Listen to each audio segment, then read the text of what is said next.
There's something deeply unsettling about the woods at night, the way the wind whispers through the trees, the strange echoes that don't sound like the animals you know, and the feeling that something or someone is watching you from just beyond the reach of your flashlight.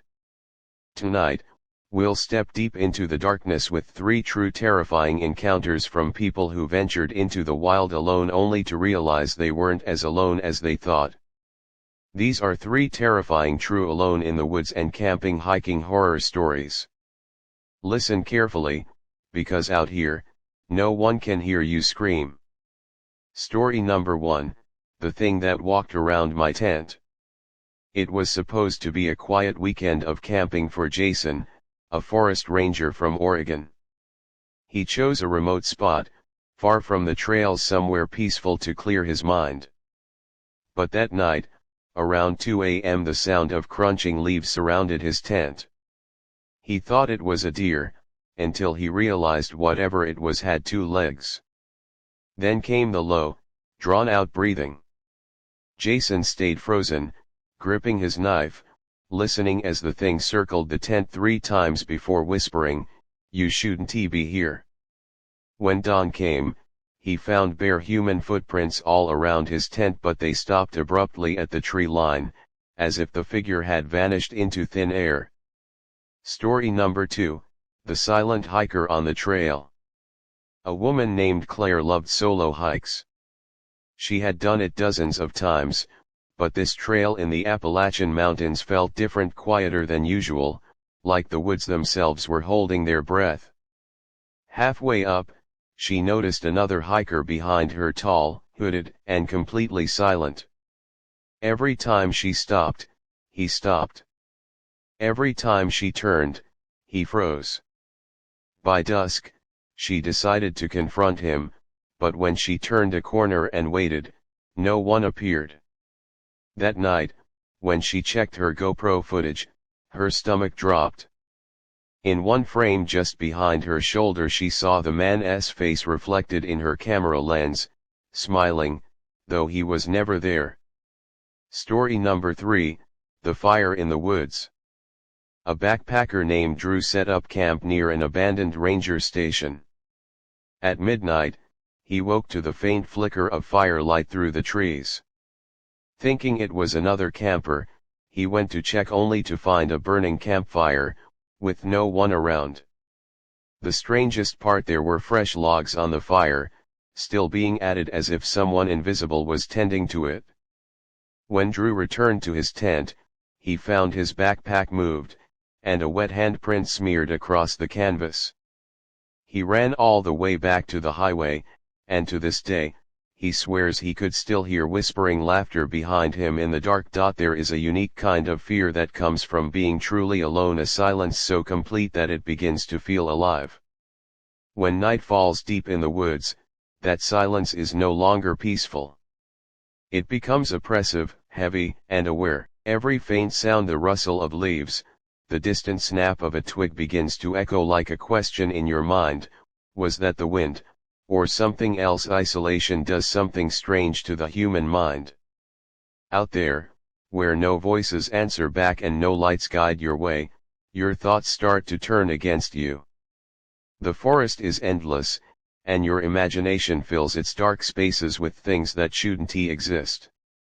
That is where true horror begins, not with monsters or spirits, but with the creeping suspicion that you might not be alone after all.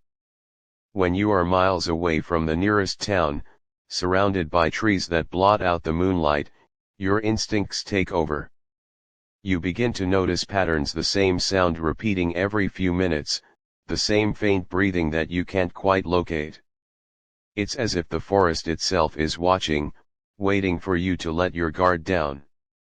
The fear grows quietly at first, then suddenly consumes you, a kind of panic that feels primal, ancient, and impossible to reason with. Unlike urban fear, where there's always the comfort of human presence nearby, wilderness fear offers no safety net. You can scream, but the sound dies in the air before anyone can hear it. You can run, but there's nowhere to go except deeper into the dark. That knowledge breaks people. it erodes courage and twists sanity. This is the essence of psychological terror, the slow, steady unraveling of the human mind when it's cut off from all reassurance. The forest doesn't have to harm you physically, it only needs to let your imagination do the work. Every sound becomes a threat, every shadow becomes a shape, and every breath feels like it might be your last.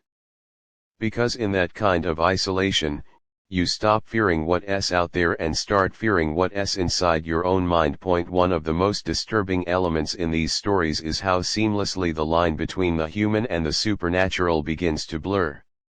At first, every strange noise, every fleeting shadow seems explainable: a lost hiker, a wandering animal, maybe even a trick of the wind. But as the night deepens, those logical explanations start to fall apart. The fear grows not because of what you know, but because of what you can't explain. There's something especially terrifying about the idea that what's haunting you might not be a ghost or a monster, it might be another person. A presence that looks human, walks like you, but isn't quite right. Maybe it moves without sound, maybe its eyes don't reflect light, or maybe it simply stands too still for too long.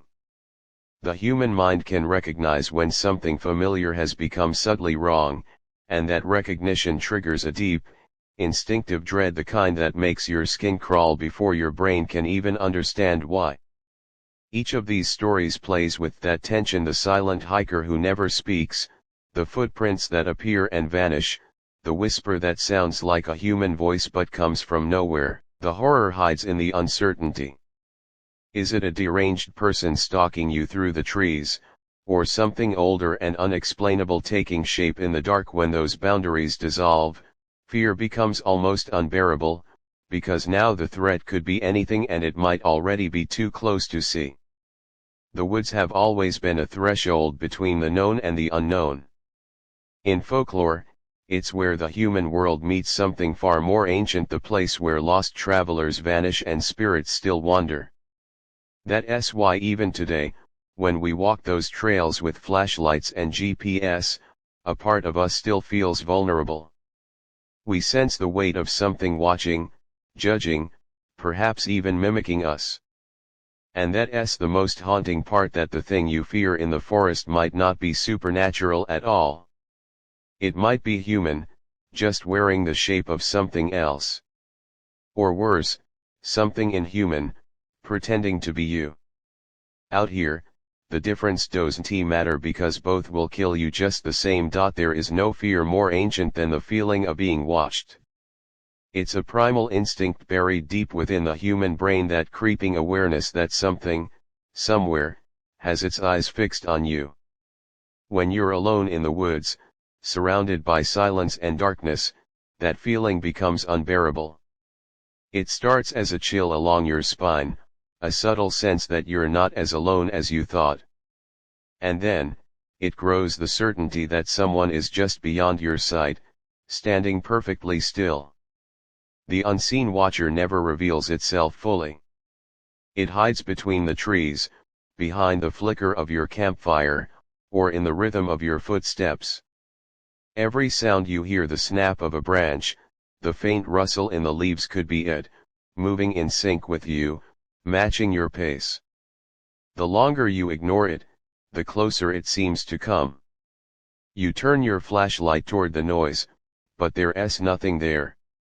The forest stares back, silent, unmoving, indifferent, yet you know something was just there a second ago. This is the power of the unseen watcher. It feeds not on violence, but on anticipation.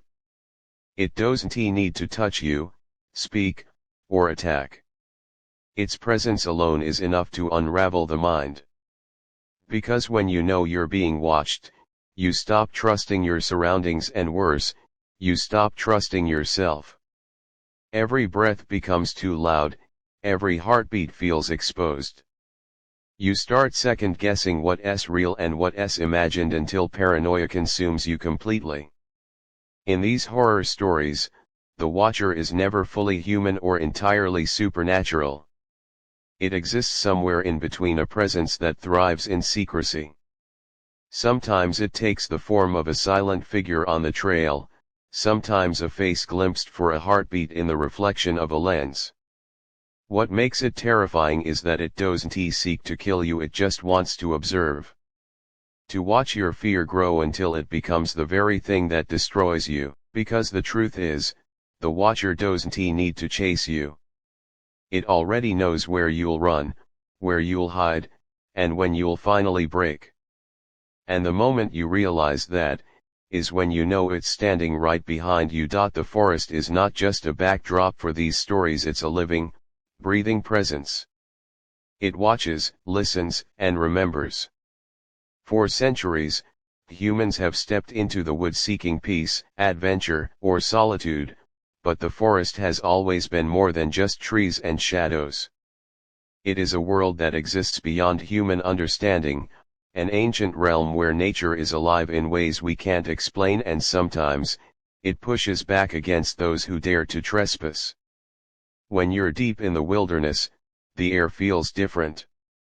The silence isn't empty, it hums with invisible life. The trees creak like they're whispering to one another, and the wind seems to carry messages you're not meant to hear. You start to notice patterns: how the forest grows quiet before something happens, how the night animals vanish as if hiding from an unseen threat.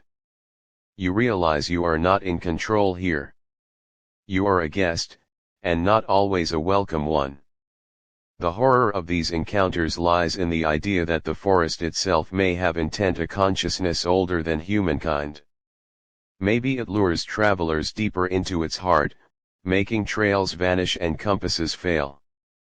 Maybe it uses sound and illusion to test who is worthy to leave. The people in these stories learned this truth the hard way.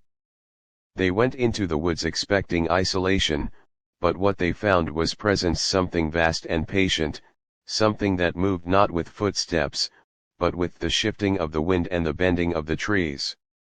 In many cultures, the forest is sacred, both protector and punisher. It shelters life, yet it conceals death.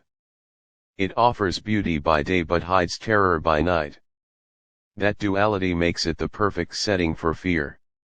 Because when darkness falls, the forest changes, paths vanish, familiar places twist into something alien, and even the air feels heavy, as if the woods are holding their breath, waiting.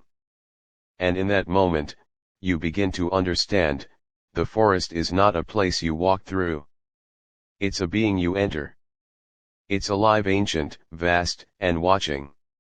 And if it decides you don't belong there, you won't be leaving at all. The forest never truly sleeps, it only waits. Long after you've packed your tent, drowned your fire, and walked back towards civilization, the woods remember you: every breath, every heartbeat, every moment you thought you were alone. Maybe that's why, sometimes, even days later, you can still hear the faint sound of branches cracking behind you, or catch a familiar whisper in the wind when no one's there. Because once you've stepped into its darkness, a part of you stays behind, wandering, listening, watching. The next time you find yourself camping alone, surrounded by silence and shadows, remember these stories. Not every sound in the woods belongs to an animal. Not every figure you glimpse between the trees wants to be found. And if you ever hear a voice whisper your name from the darkness, don't answer. Because some things in the forest don't want to talk, they want to listen.